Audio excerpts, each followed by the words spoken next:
What is up, Mom Nation? Happy Tuesday. I'm Erin and I'm back again for Energy Shift with Erin. It's a conversation about all things health, wellness, mindset, body composition, overall feeling good.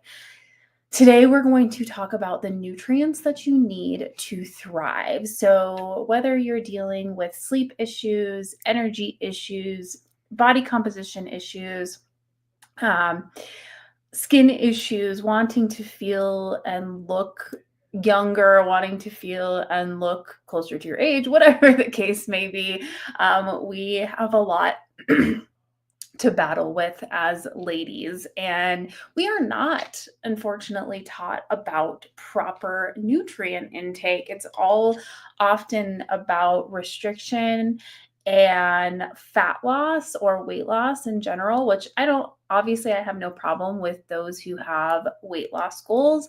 That's something that I do every single day, a primary goal for a lot of my clients. However, I think that we have been, as women, kind of slighted in the truth of what actually will give you a strong, healthy body, as well as one that you like living in, as well as one that operates optimally. And that's what I want to talk about today because, yes, of course, you can eat little, cut carbs, cut calories, cut fat, cut sugar, all those things, and lose weight. But what we actually need, especially as women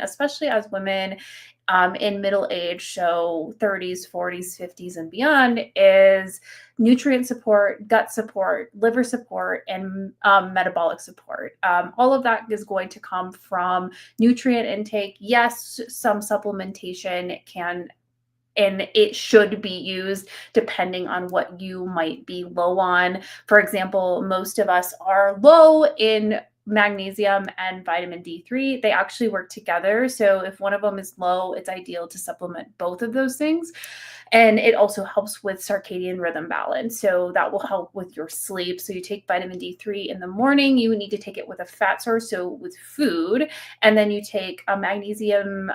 I like to do just like a magnesium complex, so a blend, or you can use magnesium 3 and 8 to help with muscle relaxation, sleep, those kinds of things. But like I said, I use what it's called Magnesium Breakthrough, and I get it on Amazon, and it has, I think, like 8 to 12 different types of magnesium in it, so that I know that I'm covered. It was actually recommended to me by a nurse friend of mine. But I don't really want to talk too much about supplements today, but if you have questions about various supplements that help with digestion, all of those things, gut health, liver health, hormone regulation or balance, I can support you there too. Just feel free to shoot me a message. But what I want to talk about first is nutrients, because we want to be able to consume as much as we possibly can, the correct nutrient balance in order to get the result that we want. And then the second step is supplementation. And if we do it that way,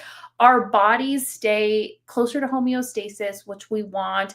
They will act in the direction of our goals. So like if you want to maintain your weight, if you want to lose weight, if you want to build muscle, whatever the case may be, you're going to have a lot easier time accomplishing those things if you are nutrient balanced. And again, this is something that ladies are not taught. We're just taught restriction, and it comes at a disservice to us, especially as we enter our middle age years, because we start to lose muscle in our 30s if we're not actively trying to build it or maintain it. Now, you're not going to get bulky when you start resistance training or start over resistance training. Again, like if you have stopped and started, it's just not going to happen unless you really, really want to get bulky. And if that's the case, then, food obviously is a factor there. Lifting super, super heavy. Most of us are just not training to that capacity or eating that much in order to get bulky. But what you will do is start to reverse insulin resistance, balance your hormones, upregulate your metabolism, be able to eat more without inflammation spikes and weight gain by prioritizing the nutrients you need and by building lean muscle mass. So this can be achieved by making sure you're getting enough protein, making sure you're getting enough fiber, and making sure that you are resistance training. Those are those three things, above all else, in my opinion, are the most important for metabolic health, hormonal health, gut health, liver health, and body composition. So if you think of it that way, like, we really only have to prioritize those things. Yes, you need to be at a caloric deficit for fat loss. Yes, there needs to be variables in play depending on how much muscle you want to gain. But if we start with just making sure we're getting enough fiber, making sure we're getting enough protein, and making sure we are lifting weights 2 to 4 times a week, we're going to be unrecognizable in a year. And that is in how you look and how you feel. You are going to be able to see and experience higher energy levels, higher libido levels, like all kinds of really, really great biofeedback, in addition to body composition change, if that is your goal. So how much protein should we be eating in a day? Most of us, and women, have been kind of scared off from protein because we have been told that it makes us big, it makes us bulky, it makes us whatever the case may be, or it's going to cause like kidney issues. There's no studies that say that high protein intake causes any sort of issues internally in the kidneys and the liver, whatever the case may be, unless you are already experiencing kidney disease or liver disease, or though, you already have dysfunction. In that case, you're going to have to work with a registered dietitian, nutritionist, and your doctor to come up with the right amount for you. But generally speaking, for most of us, we do not have any issues going on with our kidneys or liver. So we can consume 0.8 to 1 gram of protein per pound of body weight or goal weight. So if you have weight that you want to lose, I suggest going with your goal weight. So let's just say you weigh 175 pounds and your goal weight is to be 150. And so hitting somewhere around 150 grams of protein a day would be optimal until you get to your goal weight. Then you can stay there, or you can flex downward, or you can flex upward, whatever the case may be. I personally, I keep my protein somewhere between 130 and 145 grams a day. I can be a little bit flexible, and it's fine if you are flexible in there, if you have kind of a threshold. So let's say your goal is 150. I set my goal at 145. I weigh about 135 pounds. I fluctuate between 135 and 138. So I tend to want, because my goal right now is to build more muscle, I tend to go over, or want to go over that a bit. So that's why I have it set at 145. Now, some days, like yesterday, I hit 130, and that's just what we did for that day. That's the best I could do. I went to bed satiated. I had 3 meals and snacks, and I didn't want to supplement with more protein. You can do that if you want to, though. You can add a protein shake if you're low. But for me, 130 is pretty dang close to that 0.8 to 1 gram per pound of current body weight, because right now I'm going with current body weight because I'm maintaining. I do not have a fat loss goal at the moment. But again, if you do, you can go with your quote unquote goal weight. And if you do that, what we want to do is make sure that we're eating primarily lean, whole food protein sources. So you can supplement with a protein shake. I like to do 1 per day. Sometimes I will do more than that, but I prefer not to at this point. And then I very, very rarely will have something like a protein bar or a protein cookie or something along those lines. And the reason why is that they are full of sugar alcohols, and they can cause some gut health issues. And I have found, I'm 42, in case you all didn't know that, is as I have gotten further into my 40s and further into that like perimenopause era of life, my inflammatory response is triggered a lot more aggressively by inflammatory foods. And a lot of us will see that and experience that as we get into middle ages. And that's why we need to prioritize our gut health in order to minimize that. And so for me, the sugar alcohols are just not conducive to the gut health goals that I have. And so if like yesterday I hit 130 grams of protein and I don't supplement further, I'm fine with that. Most of the time I'm closer to 145. So when it evens out, I'm very, very close to that 1 gram per pound of current body weight. Again, my goal right now is just to maintain and to build some muscle. So I don't have a fat loss goal. So 1 pound or 1 gram, 0.8 to 1 gram per pound of current body weight or goal weight. And if you're low, you might notice if you start tracking this, the average intake for women is generally around 75 grams a day, which is extremely low. And this is why we have a lot of issues with maintaining muscle mass and with growing muscle, because it's very like we have not been taught how to do it. It's very, very, very like gate kept. It's getting better, but we haven't been educated on how important having that lean muscle mass is to sustainability in our body composition as we age. It really is the main thing. So your gut health, your muscle, and your liver, like I said, are the main things that are driving your outward appearance, how you look and how you feel and how your body responds to different variables. So if those are not in line, you're going to struggle. You're going to see weight gain. You're going to see bloat. You're going to see GI issues, that kind of thing. So if we start to focus on, again, protein and fiber, like I'm going to talk about today, you're going to experience a lot of relief in all of these areas. And it often leads to an inflammatory shift downwards, which can mean weight loss. It can lead to fat loss over time, and it's just going to make you feel better overall. So hit that protein goal. If you're starting out at like 75, 80 grams and your goal is 150, you're going to want to work your way up slowly. So take your time. Start at 100 grams. Let that feel comfortable. Go to 115, then 125 until you've gotten closer to your goal. And like I said, it can totally be a range. If your goal is 150 and you hit somewhere between 135 and 155, you are super solid. It's okay to go a little bit over as well. But as long as you're somewhere within that range, our bodies don't need to be like spot on with numbers, but we do need to be within a certain range to get the results that we want, feel the way that we want to feel, and maintain our health again as we get older. And this is highly important, even if you are not in the age range 35 plus. If you are younger than that, I wish that I had really paid attention to this. In my 20s, it was all about restriction. I did a lot of keto dieting. I did a lot of low calorie dieting. I did a ton of cardio.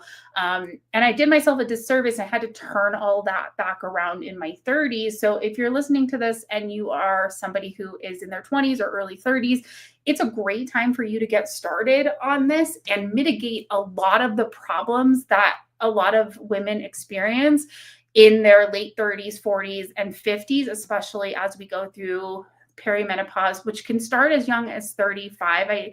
I recently realized that a lot of the symptoms that I had around 36, 37 were probably the start of early perimenopause. So we can mitigate a lot of those problems by starting as early as you are listening to this, and start to override some of the diet culture nonsense that really doesn't play to the result that we want, and especially long-term health and longevity, being strong into our older ages, prioritizing bone density, those kinds of things that like we don't really think about that in our 20s, but as we get into our 50s, 60s, and 70s, that's going to become really important. And if we prioritize it in our 30s, 40s, and 50s, you are not going to have to worry about it as much. You are going to be a capable older person instead of somebody who needs help with everything. And that's my main goal, is like I want to be that strong old lady that is in the nursing home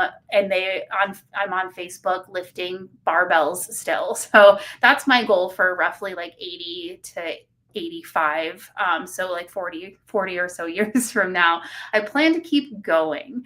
Okay, fiber. So fiber is vitally important for our gut health. And if you didn't know, our gut is responsible for a lot of our feel-good hormones. So like dopamine, serotonin, the things that produce us, like the hormones that help us feel good, feel happy. They can also be triggered by scrolling on your phone. There's negative triggers to dopamine as well that we can address through some lifestyle change. And if you didn't watch the energy shift episode that I did on sleep, go back and watch that one. That will help you out a lot as well.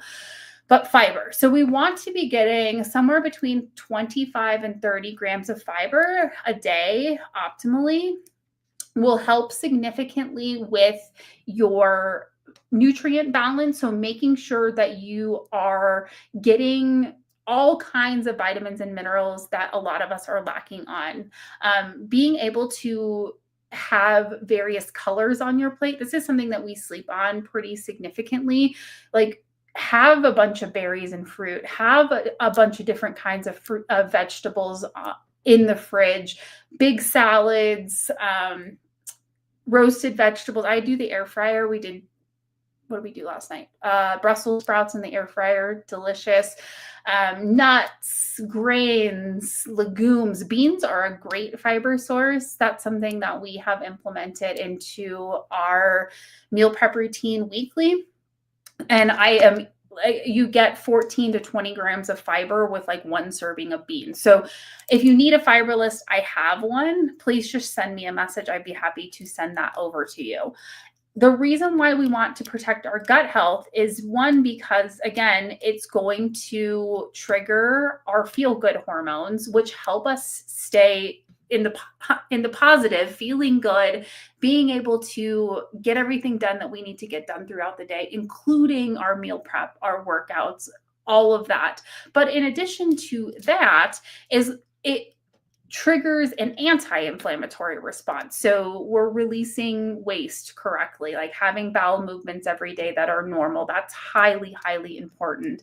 You can add a probiotic or prebiotic to your routine. I recently did a PM one. It has a little bit of melatonin in it, and I absolutely love it. If you're interested in that, let me know. I can send you over the link for that. I just started taking that at night, and I have noticed a pretty significant difference in my gut health. Another thing that I do on top of the fiber is have green tea every day. So green tea is going to help feed the healthy gut microbiome and promote the continuous growth of that healthy gut microbiome. That's going to help break down food sources and all of the things that we put into our system. So it's a super easy thing that you can do if you experience bloating, if you're experiencing GI issues, if you experience like gurgly gut, that kind of thing, green tea once a day. And I'm not a hero here. I definitely have coffee first. It's probably, if I'm honest, healthier to have the green tea before the coffee, but I'm just a coffee girl in the morning. Last week, I had to go get some blood work done for I have really bad insomnia, and I've been dealing with it for years and years and years. And so anyway, I'm getting some genetic testing done to see if they can't figure out if I'm imbalanced somewhere nutritionally, or my body's not methylating something correctly. But anyway, I had to fast and that included caffeine for this specific test, until my blood work at 10 a.m. And it was rough for me. So I am a coffee girl. I'm a coffee lover. I'm never going to tell anyone to not drink their coffee. But so what I do is I will have my 2 cups of coffee in the morning, and then when my normal routine, as I work from home, I get up, I have my coffee, I write my daily email / post. I'm doing any other, client check-ins, work here with MOMnation, catching up with all of you guys and the business moms and all of that. So I'll do that first thing in the morning with my coffee, and then have a cup of green tea, and then usually go for a walk outside. So that's kind of my routine, and you can play that however you want to. I prefer to have caffeine before 11 a.m. if I can. Sometimes, on the weekends or whatever, we went to Prescott this weekend and we got a Starbucks and had that at like 1 or 2. which isn't something that I normally do because it can affect my sleep. But again, if I have my green tea does have caffeine in it, so I choose to have it before 11. So I just kind of have those in order, 1, 2, 3, along with some water in the morning. But anyway, that was a tangent. I digress. So we want to hit a protein goal. We want to hit a fiber goal. These two things are vitally important for your overall health markers in general.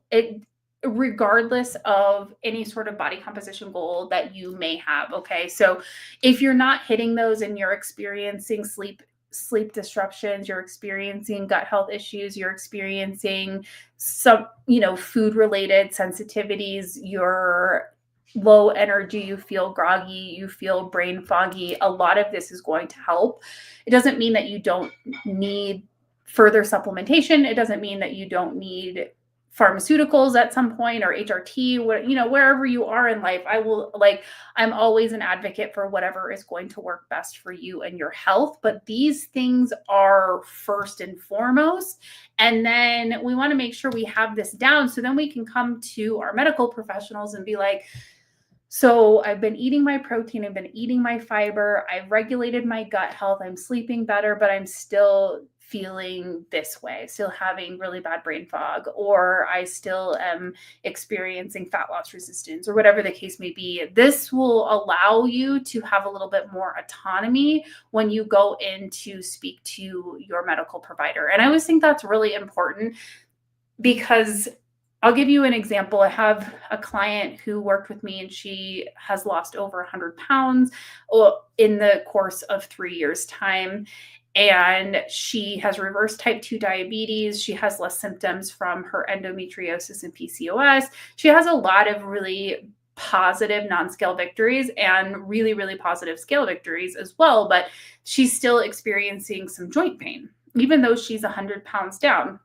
Well, her doctor prior to her losing the weight would tell her that she had joint pain because she was overweight. Now she's 100 pounds down. Her doctor is now telling her that she is experiencing joint pain because she's lost a significant amount of weight. So what I find to be unfortunate is that women are just not studied correctly in the health field, especially PCOS, endometriosis, things that are specific to women, and how that relates to our nutritional health and how that relates to our metabolic health.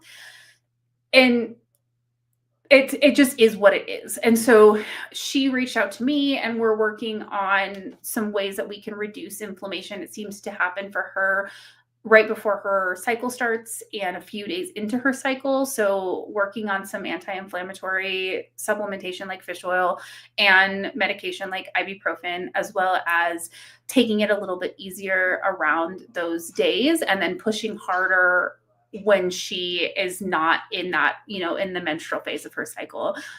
So that's really important to start to identify what specifically happens for you.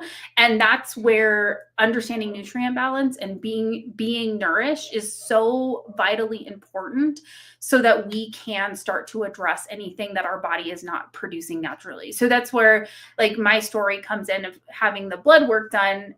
I hit my fiber goal almost every single day. I hit my protein goal almost every single day, 365 days a year. I hit 4 strength training workouts a week. I hit my step goal most days, 10 to 12,000 steps. And I also supplement with vitamin D, magnesium. I use a multivitamin. I use a stress support supplement, a cortisol support supplement. I have some extra supplementation that I use as well, but I still experience symptoms. So the symptom for me is insomnia. And so then again, I've tried to go to my primary care physician. We have not been able to identify a proper course of treatment. So I'm going the extra step and having some genetic testing done. But I think it feels empowering to be in that position, because it's like, I've done everything that you're supposed to do to work on sleep hygiene. I'm not on my phone late at night. I'm not eating late into the night. I make sure that my sleep wake times are relatively the same. All the things I talked about when we talked about how to improve sleep. And again, if you haven't seen that one, go back and watch that if you're struggling with sleep as well. But they had put me on a anti-anxiety medication, which was working short term and stopped working. And I just don't really want to be on that pharmaceutical anymore. So while you have to taper off of anti-anxiety medication. So while I'm tapering off of it, I'm working on other things. And this genetic testing is one of them.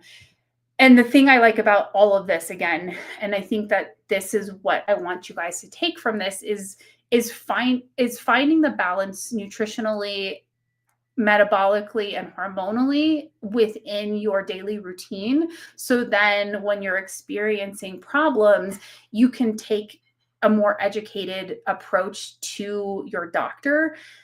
And the reason it's unfortunate that we have to do that. But again, women, especially middle-aged women, are just understudied and under-researched. And so at least if we have that vital data and you know what you want to do, then you can make the decision on whether or not you want to implement an HRT protocol, or you want to use a pharmaceutical, or you're like me and you don't want to use a pharmaceutical. Like, there's no right answer. There's no wrong answer, but understanding how your body reacts to different variables and making sure that you are balanced with your nutrition, that you're prioritizing all of these things that are going to lead to a happier, healthier body. The other thing that fiber is really vitally important for is thyroid health.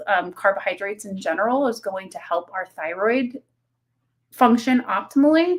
If you are having or have thyroid issues or Hashimoto's, or any sort of thyroid related autoimmune condition, making sure that you're getting enough fiber and getting enough whole food carbohydrates is going to help with that as well. And you can also bring that to your doctor and say, I've been eating gluten-free, I have Hashimoto's, but I've been hitting my fiber goal. I'm getting enough vitamins and minerals. I'm hitting my protein goal, and I'm still experiencing X. And I think it's just empowerment for us ladies. It gives us the opportunity to have a leg up, and it gives us the opportunity to really figure out what it is that we want for ourselves, as opposed to just troubleshooting. And I'm sure that you have been frustrated with doctors who are like, well, let's try this pill, and it gives you 5 other symptoms. You can then come in with a little bit more education of your body, how your body works, how you want to respond to different choices in medical treatment, but knowing that you are nourished in the best capacity that you can be, and that you're doing everything that you can to keep your metabolism healthy, your liver healthy, and your gut healthy. Those 3 things are game changers, especially for women's health. And again, especially as we get older. But I will say, like, if I had started this at 25, I would be in a way different position than I am now at 42. And because I really got started with understanding this in my mid 30s. So it's been 7-8 years that I've really been on top of nutrients and nourishing my body, as opposed to restricting only, which is a pattern that we get into as women. And I think it's really important to have this conversation right now, because the narrative currently is extreme thinness again. And I'm not here to body shame. I'm not here to fault anybody's goals, but there are people that may look at these extreme, like, I have a more athletic body composition just by nature. I do not have the ability to have very, very rail thin arms or legs, or whatever the case may be. I just don't have that. It's just not in my genetics. And I think that's important to understand what we're genetically capable of. Yeah, you can be leaner, you can love your body composition regardless of your genetics. All of those things are important, but understanding that, because there's many years where I overdid cardio, I tried to run too much, restricted carbohydrates, restricted food in general, skipped meals, all in the name of trying to get to this thin body composition that my body was just not ever capable of being.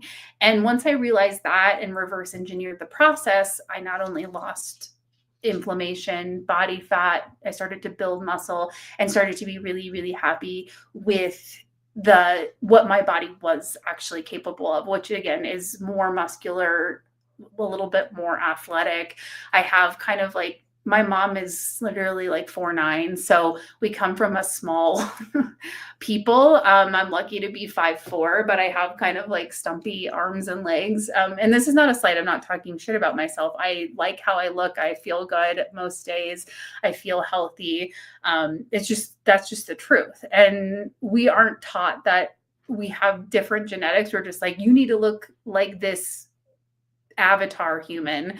And most of the time that avatar human, now it's like AI for real, or super photoshopped, super edited, those kinds of things. And we can't compare ourselves to that, but we can start to focus on nourishing ourselves, maintaining or building lean muscle, making sure our gut and liver are healthy to support whatever goal it is that you have, whether again, that is body composition related, or just feeling like yourself, being healthy, looking how you want to look, whatever the case may be. So if you have any questions about any of that, please feel free to reach out. If you ever want to go over a specific topic, you want me to cover anything, I am more than happy to do so. Find any one of my posts in the MOMnation AZ group or the MOMnation group, or send me a DM and send me a friend request first, or a follow, so that I see the DMs. Sometimes they go to message requests,